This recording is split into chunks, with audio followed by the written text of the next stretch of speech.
Composers, here are 5 vital things you must do before you start to write music for a film score.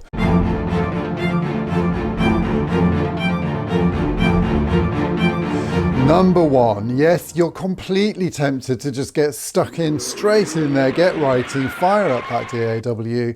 No, don't do that. You need to know, well, for writing a film score is like, how long is a piece of string? You need to know how long the piece of string is. You need some sort of agreement about how much money you're going to be paid, possibly, if you are going to be paid, how much music you're going to write.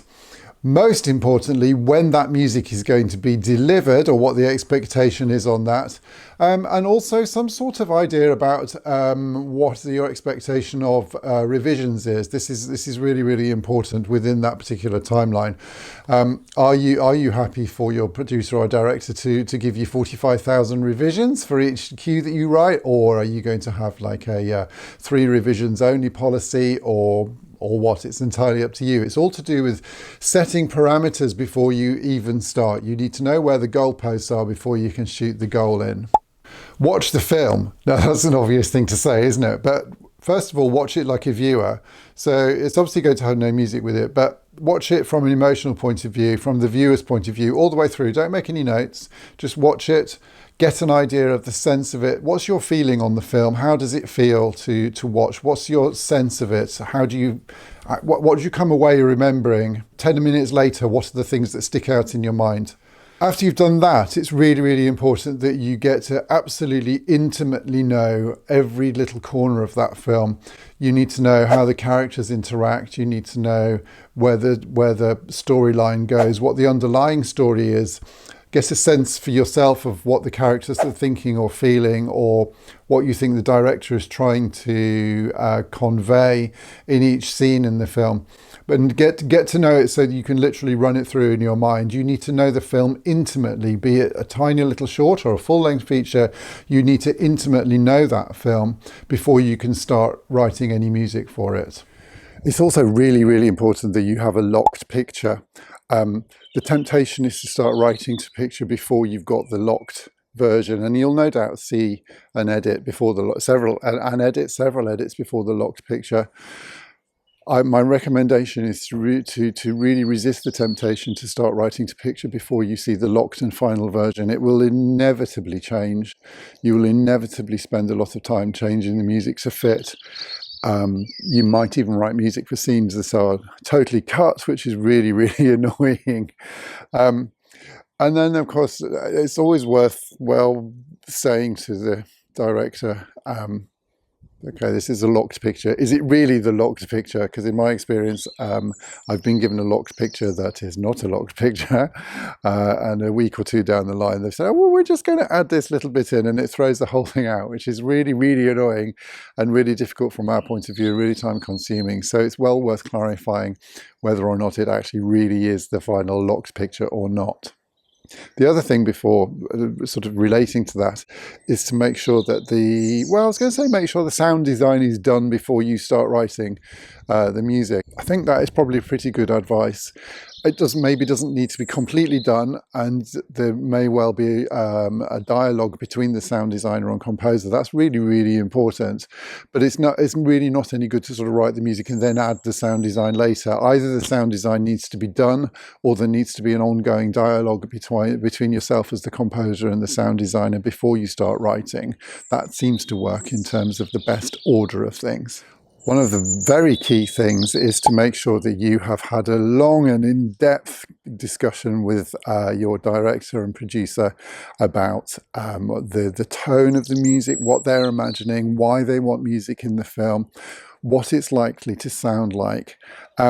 Often the easiest way of doing this is not to talk about it. Talking about music is really difficult. It's a good idea perhaps to ask them for a playlist of potential sounds that they like, potential types of music that they think might fit well with the film.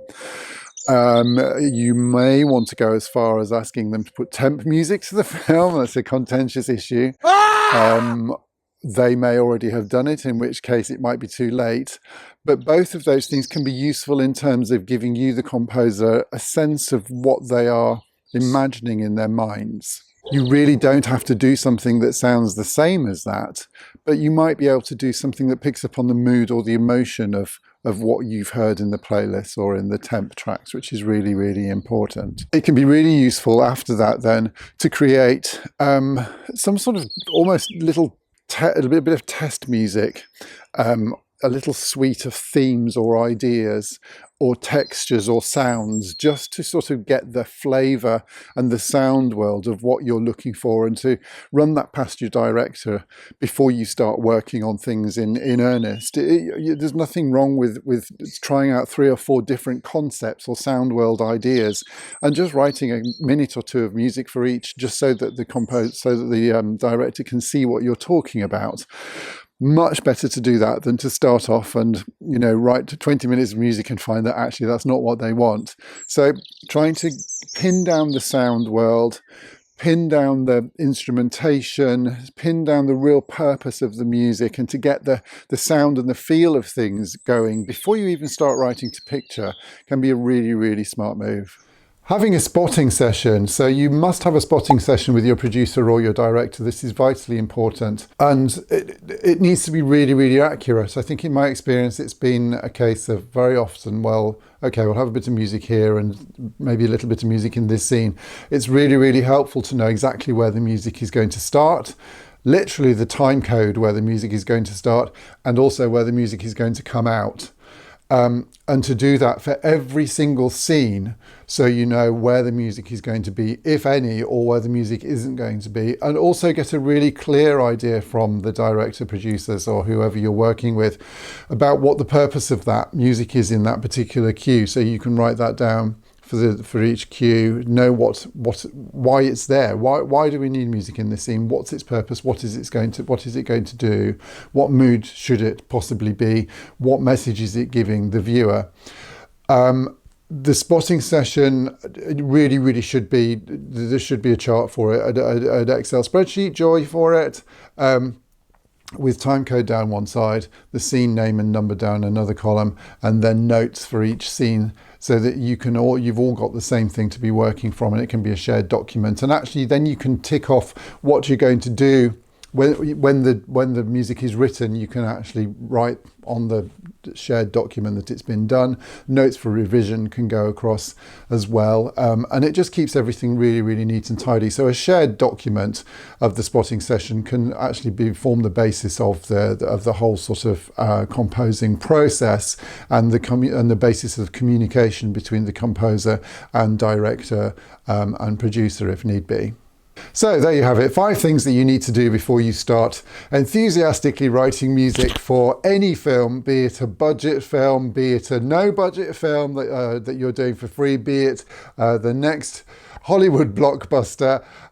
Those 5 things must be done. If you've got anything to add to that, or you think I've missed anything out, or you don't agree with what I said, or you do agree with what I said, drop me a note in the comments. It'd be really, really nice to hear from you. I will put my latest video either here or here if you would like to listen to me again. Thank you for listening, and hope to see you in another video.